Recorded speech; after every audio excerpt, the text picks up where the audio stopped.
வணக்கம் நண்பர்களே, வாழ்க வளமுடன். வெல்கம் டு செட்டிநாடு அம்மணி சேனல். இன்றைக்கி நம்ம பார்க்க போகிற வீடியோ வந்து ஒரு சூப்பரான டிப்ஸ் வீடியோ தான் பார்க்க போகிறோம். வீடியோவை ஸ்கிப் பண்ணாமல் பாருங்கள். இப்போ நாம் வந்து குழம்புக்கெல்லாம் புளி கரைப்போம். கரைச்சிட்டு முடிச்சுட்டு அந்த சக்கை புளியை தூக்கி தான் வெளியில் போடுவோம். இதை தூக்கி போடாமல் இது போல் நீங்கள் சேர்த்து வச்சுக்கோங்க. இது ரொம்ப யூஸ்ஃபுல்லாக இருக்குது. வீடியோவை ஸ்கிப் பண்ணாமல் பார்த்தீங்க அப்படின்னா நீங்களே ஆச்சரியப்படுற அளவுக்கு இந்த வீடியோவில் சூப்பரான ஒரு டிப்ஸ் இருக்குது. வீடியோக்குள்ளே போகலாம் வாங்க. இப்போது இது போல் கரைச்ச புளி சக்கையை ஒரு டப்பாவில் சேர்த்து வச்சுக்கிட்டே வாங்க. இது ஒரு நாள் ஓரளவுக்கு நல்லா சேர்ந்ததுக்கப்புறம் இதில் கொஞ்சமாக தண்ணி ஊற்றிக்கோங்க. ஊற்றிட்டு இதை லைட்டாக சூடு பண்ணிக்கோங்க.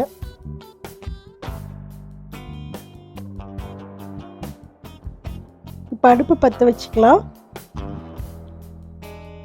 பற்ற வச்சுட்டு நம்ம இந்த தண்ணியை வந்து அப்படியே லைட்டாக சூடு பண்ணிக்கலாம். இது எல்லாமே வெறும் சக்கை புளி தான், வேஸ்ட்டாக தூக்கி போடுறதா. இப்படி நீங்கள் செஞ்சுட்டு வாங்க. இப்போது ஓரளவுக்கு நல்லா வந்து தண்ணி கொதிச்சிருச்சு, சூடாயிடுச்சு. கொதிக்கல, சூடாயிடுச்சு. இப்போ போதும், இந்த சூடே இது போதுமானது. இப்போ இதை எடுத்து நம்ம தனியாக கீழே வச்சுக்கலாம்.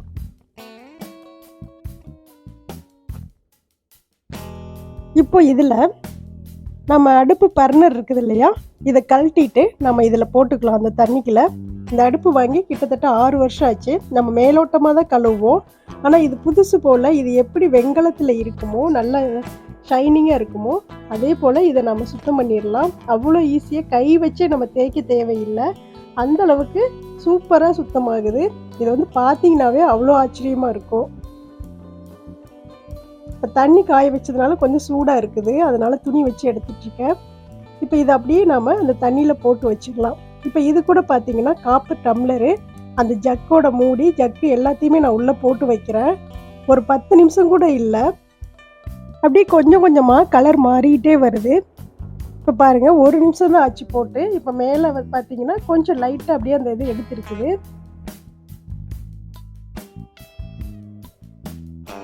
இது அப்படியே இன்னுமே தண்ணி நம்ம வேணுனாலும் நிறைய ஊற்றிக்கலாம். ஊற்றிட்டு இதை நல்லா முங்குற அளவுக்கு நல்லா உள்ளே அமுத்தி வைங்க.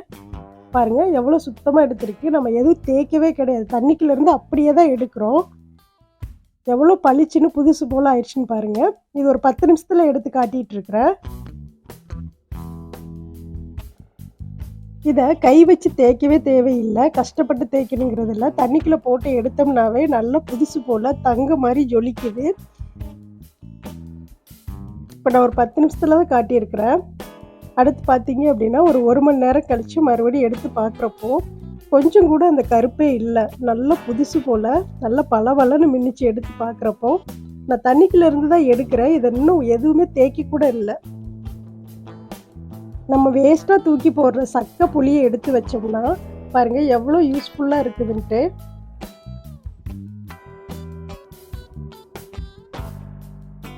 இப்போ பார்த்தீங்கன்னா நல்லா 1 மணி நேரம் கழிச்சிருச்சு.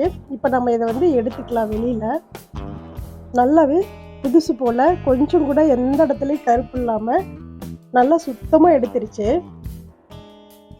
இது பாருங்கள், டம்ளர் முங்கின அளவுக்கு மட்டும் எடுத்துருக்குது. இதை சுற்றி மறுபடியும் திருப்பி அமுத்தி வச்சோம் அப்படின்னா சுற்றியுமே நல்லா கலராக மாறிடும். உள்ளெல்லாம் பார்த்தீங்கன்னா எவ்வளோ புதுசு போல் இருக்குது பாருங்கள். அடுத்து நம்ம ஊற போட்ட பர்னர் எடுத்து பார்க்கலாம். இது எவ்வளோ கருப்பாக இருந்தது. இந்த லைட்டாக தான் எடுத்து லைட்டாக தேய்க்கிறப்போ பாருங்கள் இதெல்லாம் வந்து நல்லா வெண்கல கலர்லேயே மாறிடுச்சு. கிட்டத்தட்ட 6 வருஷமாக இந்த அடுப்பு நான் யூஸ் பண்ணிகிட்ருக்கேன். ஆனால் இந்த அளவுக்கு புதுசு மாதிரி இந்த பர்னரை கழுவி நான் யூஸ் பண்ணதில்லை. மேலோட்டமாக தான் எப்போதுமே வெள்ளி செவ்வாய் கழுவுறப்போ கழுவிக்குவோம். இப்போ இது வந்து நம்ம கழுவ கூட தேவையில்லை, அப்படியே எடுத்து தண்ணியில் அலசிட்டு வச்சிடலாம். ஆனாலும் நான் வந்து என்ன அப்படின்னா சும்மா லைட்டாக தேய்ச்சி பார்க்கலான்ட்டு தேய்ச்சி பார்த்தேன் எவ்வளோ பளிச்சுன்னு இருக்குதுன்ட்டு. 1 நிமிஷம் தான் தேய்ச்சி கொடுத்தேன்.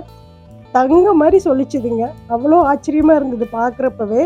கஷ்டப்படவே இல்லை, கை வச்சு தேய்ச்சி ரொம்ப அழுந்தி தேய்ச்சோம் இல்லை வேறு பொடிகள் வச்சு தேய்ச்சோம் எதுவுமே இல்லை. வெறும் இந்த விம் சோப்பை வச்சு தான் தேய்ச்சேன். நம்ம கடையில் புதுசாக வாங்கையில் எப்படி இருக்குமோ அதை விடவே ஜொலிச்சுதுங்க. அவ்வளோ சூப்பராக இருந்தது, பார்க்குறக்கு ரொம்ப சந்தோஷமாகவும் இருந்தது. இப்போ 1 நிமிஷம் அப்படியே தேய்ச்சி கொடுத்துட்டு இதை நல்லா கழுவிடலாம்.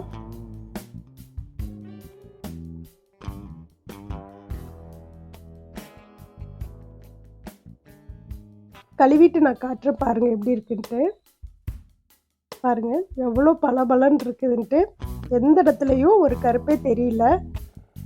அவ்வளோ புதுசாக இருந்தது. உண்மையாலுமே ஆச்சரியமாக இருந்ததுங்க பார்க்குறப்போ.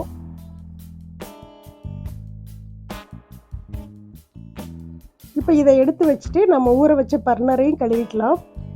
பர்னர் பார்த்தீங்கன்னா வெளியில் எடுக்கையிலே நல்லா புதுசு போல் ஆயிடுச்சு. சும்மா லைட்டாக அப்படி தேய்ச்சிக்கு தான் கழுவணும். கழுவுனதுக்கப்புறம் பார்த்தீங்கன்னா புதுசு போலே இருந்தது. நம்ம கடையில் எப்படி வாங்குவோமோ அப்படி இருந்ததுங்க. கிட்டத்தட்ட 6 வருஷமாக இது மாதிரிலாம் சுத்தமாக நான் கழுவுனதில்லை. சும்மா மேலோட்டமாக தான் கழுவுவோம்.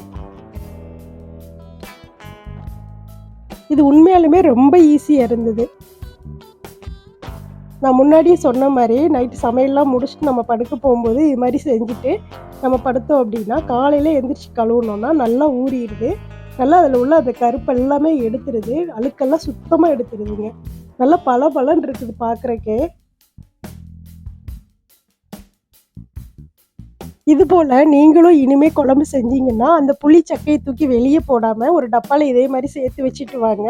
லைட்டாக கருப்பாக தான் ஆகும், ஆனால் ஒன்றும் பிரச்சனை இல்லை. இது போல் நம்ம லைட்டாக தண்ணியை சூடு பண்ணிவிட்டு இது மாதிரி வெண்கல பொருட்கள், வெள்ளி பொருட்கள் எல்லாமே இதே மாதிரி கழுவணும் அப்படின்னா நல்லா பளிச்சுன்னு இருக்குது. பாருங்கள் சூப்பராக எடுத்துருச்சு. அடுத்து நான் 2வது பர்னரை விளக்குறேன். லேசான பொருட்கள் இருந்தால் நல்லா பளிச்சுன்னு எடுத்துடுது. இது கிட்டத்தட்ட நம்ம 6 வருஷமாக யூஸ் பண்ணிகிட்டே இருக்கிறோம் இல்லையா. சுத்தமாக எப்படியெல்லாம் கழுவுனதில்லை. அதனால கொஞ்சம் நம்ம தேய்ச்சி கொடுக்குற மாதிரி இருக்குது. இது டம்ளர் ஜக்கெல்லாம் தேய்க்கவே வேண்டாம், அப்படியே எடுத்து நம்ம வெளியில் கழுவி வச்சிடலாம். இப்போ 3 பர்னர் பாருங்கள் நல்லா புதுசு போல் நல்லா இருக்குது. அதே போல் டம்ளரு அண்டு ஜக்கோட மூடியும் பார்த்தீங்கன்னா நல்லா பளபளன்னு ஜொலிக்குது. இப்போது இந்த ஜக்கை நம்ம கழுவுறதுக்கு அதே தண்ணியிலையே நான் 2 பக்கமும் லைட்டாக கொஞ்சம் நேரம் அப்படியே முக்கி வச்சேன். வச்சதுக்கப்புறம் பார்த்தீங்கன்னா ஃபஸ்ட்டு அந்த மூடி நம்ம எப்படி கழுவணுமோ அதே போல் தான் நல்லா சுத்தமாக பளிச்சுன்னு எடுத்துருச்சு. இப்போ பார்த்தீங்கன்னா சும்மா வேஸ்ட்டாக தூக்கி போடுற புளி சக்கையை வச்சு சூப்பரான ஒரு டிப்ஸ் வீடியோ உங்களுக்கு நான் கொடுத்துருக்கேன். கண்டிப்பாக இந்த வீடியோ உங்களுக்கு பிடிச்சிருக்கும்னு நினைக்கிறேன். பிடிச்சிருந்தது அப்படின்னா செட்டிநாடு அம்மணி சேனலை சப்ஸ்கிரைப் பண்ணி உங்கள் ஃப்ரெண்ட்ஸ் ஃபேமிலி எல்லாருக்கும் இதை ஷேர் பண்ணி விடுங்க. இந்த வீடியோவை எல்லாருமே பார்க்கட்டும், எல்லாருமே இதை தெரிஞ்சுக்கட்டும். தேங்க்யூ.